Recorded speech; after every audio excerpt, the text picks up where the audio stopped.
Hey guys, good morning. So, today is 25th of May. हमने अभी तक unit and dimension के 3 lectures complete कर लिए। चौथा लेक्चर हम करने जा रहे हैं। आपने अगर पेन और पेपर अब तक नहीं उठाया तो जल्दी उठा लो। ये बहुत इंपॉर्टेंट लेक्चर है। इसमें हम डिस्कस करेंगे कि कौन कौन से टाइप के क्वेश्चंस आते हैं। सिर्फ उसी टाइप के आते हैं। हमें एक एक क्वेश्चन उस टाइप का सॉल्व करना है। अगर वो हमसे हो रहा है ढंग से तो हम डेफिनेटली आगे बढ़ सकते हैं। ठीक है, तो हमने पिछले लेक्चर में डिस्कस किया था कि 11 थिंग्स टू रिमेंबर, जो हमने देखी थी कि क्या क्या हमें फॉर्मूला याद होने चाहिए या फिर हमें बेसिक फंक्शन के फॉर्मूला याद होने चाहिए, ना कि डायमेंशनल फॉर्मूला। तो उसके बाद जो 12th है that is permittivity of free space, जिसको हम एप्सिलॉन नॉट से रिप्रेजेंट करते हैं। कहाँ यूज होती है? इलेक्ट्रोस्टैटिक फोर्स के फॉर्मूला में यूज होती है। F equals to K Q1 Q2 by R square, और K होता है 1/4 पाई एप्सिलॉन नॉट। तो यहां से अगर एप्सिलॉन नॉट लिखूंगा तो लिखूंगा Q1 Q2 R स्क्वायर और F नीचे एप्सिलॉन नॉट वहां। तो AT, क्योंकि चार्ज है, चार्ज क्या होता है? What is charge? करंट क्या होता है? चार्ज पर यूनिट टाइम। क्या होता है? चार्ज पर यूनिट टाइम। तो Q by T equals to I, तो I into T is equals to Q। तो चार्ज हो गया I मतलब एम्पेयर मतलब I, T मतलब time, AT L square ML T minus 2 force का, उससे निकला M-1 L-3 T की पावर 4 A स्क्वायर। ये अपने को याद रख लेना है अगर हो जाता है तो। नहीं होता है तो मैं तुमको तरीका बता चुका हूँ, इस फॉर्मूले से निकलता है, आप कभी भी निकाल सकते हो immediately in the exam also. Permeability of free space mu naught ML T-2 A-2, इसका फॉर्मूला इसलिए नहीं लिख रहा हूँ क्योंकि इसके अंदर जब आप फॉर्मूला लिखोगे तो आपको मैग्नेटिक फील्ड का यूज करना पड़ेगा। आपको मैग्नेटिक फील्ड का नहीं पता है अब तक, इसलिए मैंने नहीं लिखा। नीचे बाद में अपन मैग्नेटिक फील्ड लिख रहे हैं B, जिसका है ML0 T-2 A-1। तो ये होता है मैग्नेटिक फील्ड का। इंडक्टेंस, कैपेसिटेंस और रेजिस्टेंस हमने कल किया था। इंडक्टेंस है ML2 T-2 A-2। अब अगर इंपॉर्टेंट चीज देखेंगे, इंपॉर्टेंट रिलेशन क्या है? 1/√μ0 इंटू एप्सिलॉन नॉट। ये दोनों कॉन्स्टेंट्स हैं, म्यू नॉट और epsilon naught. 1/√μ0 into epsilon naught is equals to C, which is velocity of light. C मतलब वेलोसिटी ऑफ लाइट, मतलब इसका डायमेंशन क्या हो गया? L into T-1। तो 1/√μ0 एप्सिलॉन नॉट का डायमेंशन है L T-1। अब इस पे रिलेटेड सवाल पूछे जाते हैं आपको कि कभी पूछ लेगा mu naught epsilon not mu naught का डायमेंशन बताओ। यहां से बता सकते हैं, स्क्वायर कर दो, उधर ले जाओ, डायमेंशन आ जाएगा। कभी पूछेगा अंडर रूट इसका बता दो, कभी 1/√, इसका बता दो। तो रिलेशन कहीं भी निकाल सकते हैं अपन, एक चीज पता होनी चाहिए। ऐसे ही ओमेगा क्या होती है? फ्रीक्वेंसी रेडियन पर सेकंड, मतलब डायमेंशन होता है 1/t is equals to 1/√LC। तो 1/t is equals to 1/√LC, मतलब क्या हो गया? LC is equals to T square. तो ये एक रिलेशन है। L और C क्या है? ये अपना इंडक्टेंस, ये अपना कैपेसिटेंस। समझ रहे हो? AC सर्किट होता है ना, उसमें तीनों करंट जाते हैं। तो L और C इंडक्टेंस एंड कैपेसिटेंस। ऐसे ही L/R inductance upon resistance is equals to R into C, मतलब रेजिस्टेंस इंटू कैपेसिटेंस। ये इक्वल नहीं होता है, लेकिन इस इक्वल टू का मतलब है डायमेंशन इनका सेम है, और उसका डायमेंशन क्या है? टाइम। इन्हें बोला जाता है टाइम कांस्टेंट, तो उसका डायमेंशन है टाइम। ये 3 इंपॉर्टेंट रिलेशंस है जो हमें याद रखने हैं। इस पे डायरेक्ट सवाल अपने से पूछे जा सकते हैं। Now we come to types of questions asked. सबसे पहला डायरेक्ट क्वेश्चन, कि आपको डायरेक्ट जो मैंने चीजें लिखवाई है उसमें से कुछ भी पूछ ले, वो डायरेक्टली पूछा जा सकता है। सेकेंड टाइप ऑफ क्वेश्चन क्या होता है कि ये जो भी हम डायमेंशन निकाल रहे हैं, ये डायमेंशन का इस्तेमाल क्या है, फायदा क्या है, क्यों हम ऐसा सब कुछ कर रहे हैं? मतलब टाइम पास के लिए तो नहीं कर रहे, ऑब्वियस सी बात है। तो अब देखो क्यों कर रहे हैं, बहुत इंपॉर्टेंट है। अगर आप एक चीज लिख रहे हो, एक इक्वेशन लिख रहे हो, मान लो आपने कुछ लिखा, जैसे आपने कई बार लिखा होगा x equals to y plus z p plus something something something something, ठीक है? तो एक इक्वेशन कैसे बनती है? ऐसे बनती है, a is equals to B plus C D plus E upon F G plus H I upon J K L plus M N minus O by P Q minus R S T by B. ठीक है, तो एक equation ऐसी होती। पर अब सबसे important बात इस इक्वेशन की क्या होती है कि अगर कोई दो चीजों को आप ऐड कर रहे हो, तो आप मेरे को बताओ, क्या आप 1 किलो में 1 किलोमीटर ऐड कर सकते हो? क्या 1 किलोग्राम में 1 किलोमीटर ऐड कर सकते हो? नहीं हो सकता कि 1 किलो में मतलब 1 किलो आलू में 1 किलोमीटर डिस्टेंस ऐड कर दिया, नहीं हो सकता। तो जो भी चीज हम ऐड या सब्सट्रैक्ट करते हैं वो क्या होती है?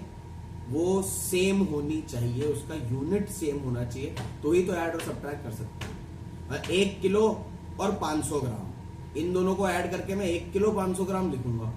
ये थोड़ी लिख सकता हूं कि मतलब दोनों की यूनिट सेम कर दूं, 1 kg plus 500 grams equals to add कर दिया 501 ग्राम्स या 501 केजी ग्राम, ऐसा नहीं होता, यूनिट सेम होना जरूरी है। तो अगर सेम होना जरूरी है तो यार ध्यान से देखो कि ये अगर ए लिखा है और मान लो ए केजी में है, तो अगर ए केजी में है तो बी को केजी में होना जरूरी, तभी ऐड हो सकता है या तभी इक्वल हो सकता है ए के। ऐसे ही जो सीडी है उसको भी तो केजी में ही होना पड़ेगा ना, बिना उसके केजी में हुए वो ए में ऐड कैसे हो जाएगा। Same goes with E upon F जी, इस पूरी क्वांटिटी को केजी में होना पड़ेगा। ऐसे ही एच आई अपॉन जेकेएल इस पूरी क्वांटिटी को केजी में होना पड़ेगा। एम एन केजी में होना पड़ेगा, o upon p q kg में होना पड़ेगा, minus R S T by v kg में होना पड़ेगा। तो ये सबका जो डायमेंशन होगा वो क्या हो जाएगा, मास का डायमेंशन हो जाएगा। इसका हो जाएगा मास का डायमेंशन हो जाएगा। एग्जाम्पल देख लो, ये एग्जाम्पल आपके एग्जाम में कम से कम 3 बार पूछा जा चुका है, आगे भी चांस से पूछा जा सकता है। ये एक स्टैंडर्ड सवाल है जो लोग पूछते हैं। P plus a by v square into v minus b is equals to C t. ये क्या है, ये रियल गैस की इक्वेशन है। रियल गैस की इक्वेशन ऐसे ही लिखी जाती है, ठीक है। तो अब तुम यार ध्यान से देखोगे तो तुम्हें तुरंत समझ में आएगा, जिसकी बुद्धि चल रही है ना एकदम दौड़ रहे घोड़े दौड़ रहे, उसको बहुत आराम से समझ में आएगा। P plus a by v square.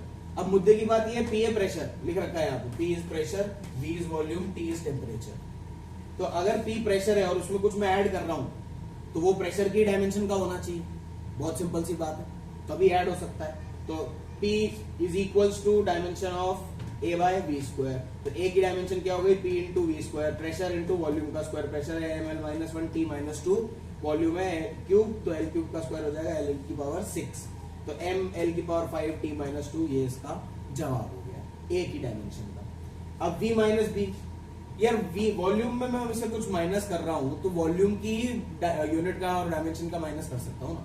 तो बी का डायमेंशन क्या हो गया, वॉल्यूम का डायमेंशन एल क्यूब। आगे देखते हैं इक्वल टू सी टी। अब ये मल्टीप्लाइड है कि नहीं है, तो इसका डायमेंशन टोटल क्या है, प्रेशर का डायमेंशन, इसका डायमेंशन क्या है, वॉल्यूम का डायमेंशन। तो पी इंटू वी का डायमेंशन हो गया इक्वल टू सी टी, तो P into V is equal to C T. C का डायमेंशन निकालना है, PV by T M L square T minus 2 के माइनस 1, क्योंकि ये टी क्या है, टेम्परेचर है, तो यहाँ के आ जाएगा, ठीक है। टी क्या है, टेम्परेचर है, तो यहाँ पे के आ जाएगा। तो ध्यान से देख लो इस सवाल को, इसमें ऑलमोस्ट सब कवर होता है। कोई भी चीज ऐड हो रही है तो उसका डायमेंशन सेम होना जरूरी है। बाकी इक्वल टू के आगे अगर कुछ लिखा हुआ है और यहाँ मल्टीप्लीकेशन में जो कुछ भी हो तो उन सारी डायमेंशन को मल्टीप्लाई करके उसके बाद आप इक्वल टू वाले को कंसिडर करोगे। ऐसे आपको सवाल कई सारे पूछे जा सकते हैं, डायरेक्ट सिंपल सवाल भी आते हैं और कुछ ऐसे सवाल भी आते हैं। नेक्स्ट कैटेगरी ऑफ क्वेश्चन क्या है, consider different quantity as fundamental and find dimension of following. मैं कहने का मतलब, फंडामेंटल अभी हमने पढ़ी है, 7 क्वांटिटीज होती है फंडामेंटल क्वांटिटीज। लेकिन अगर आपको बोले, मान लो कि फोर्स और करंट और हीट नहीं, फोर्स करंट और लेट्स से वेलोसिटी, ये 3 चीजें फंडामेंटल क्वांटिटी है। और अब मेरे को एनर्जी का डायमेंशन बताओ इनके रेस्पेक्ट में। तो बहुत कॉम्प्लिकेटेड नहीं, बहुत आसान सवाल है, एक बार मुद्दे की बात ध्यान से सोचेगा तो समझ में आ जाएगा। ठीक, देखो फंडामेंटल क्वांटिटी हमने मान ली क्या, फोर्स, वेलोसिटी और टाइम, ये 3 क्वांटिटी फंडामेंटल क्वांटिटी है। और वो बोल रहा है कि आप एनर्जी का डायमेंशन बताओ इनके रेस्पेक्ट में, ठीक है। Energy equals to f force की पावर एक्स, जब पहले क्या कर रहे थे अपन, m की पावर कुछ, l की पावर कुछ, t की पावर कुछ, a की पावर कुछ, जो 7 फंडामेंटल क्वांटिटीज होती हैं उन सबको लिखा और उनमें पावर आती गई। तो यहाँ भी यही करेंगे, फोर्स की पावर x, v की पावर y, t की पावर z, क्योंकि ये 3 फंडामेंटल क्वांटिटीज है तो इसी में x y z आएगा, ठीक है। एनर्जी के बारे में अपने को पुरानी कहानी तो पता ही है कि एनर्जी का डायमेंशन क्या होता है, m L square T minus 2 लिख दे। फोर्स का डायमेंशन पुराना वाला तो तेरे को पता ही है, एम एल टी माइनस 2 लिख दे, उसकी पावर होल एक्स कर दे। वेलोसिटी का डायमेंशन है एल टी माइनस 1, उसको लिख दे, उसकी पावर वाई कर दे। और टाइम का डायमेंशन तो टाइम टी है, उसकी पावर जेड रहने दे। आप कंपेयर कर ले, सबको अलग अलग निकाल ले। मास की पावर टोटल क्या हुई, एक्स, एल की पावर क्या हुई, एक्स प्लस यहाँ से एल आया वाई, टी की क्या है minus 2x minus Y plus Z, तो minus 2x minus Y plus Z. Compare करो, m में 1 है, m में x है, m से m के लिए कंपेयर किया पहले तो x इक्वल्स टू आ गया 1, l के लिए कंपेयर किया तो 2 equals to x plus y, जिसमें से x 1 है तो वो लिख दिया, y इक्वल्स टू आ गया 1। t टाइम से कंपेयर करेंगे तो माइनस 2, क्योंकि यहाँ माइनस 2 है, minus 2 is equals to minus 2x minus Y plus Z. -2 is equals to -2 -1 plus Z, Z is equals to आ गया 1, क्या आ गया 1। अब ये z और 2 एक जैसा दिख रहा है तो मैं यहाँ z को क्लियर कर देता हूँ, ये z है और ये भी z है। तो इस तरीके से आपने निकाल लिया 1 1 और 1। तो अगर मैं इसका फाइनल आंसर लिखने जाऊं तो मैं लिखूंगा f v t power 1 1 1। Energy is equals to f की पावर 1 v की पावर 1 t की पावर 1, ये अपन लिख देंगे तो अपना जवाब सही हो जाएगा। तो this is the fourth type of question. Next lecture में हम बात करेंगे और कम से कम 3 तरीके के क्वेश्चंस आते हैं इस पे उसकी, and then we'll start the next part of the same chapter, errors. बहुत आसान और बहुत ही मजेदार पार्ट है। एरर्स कर लेंगे तो अपना यूनिट एंड डायमेंशन का चैप्टर विल बी ओवर। चलो नोट कर लो।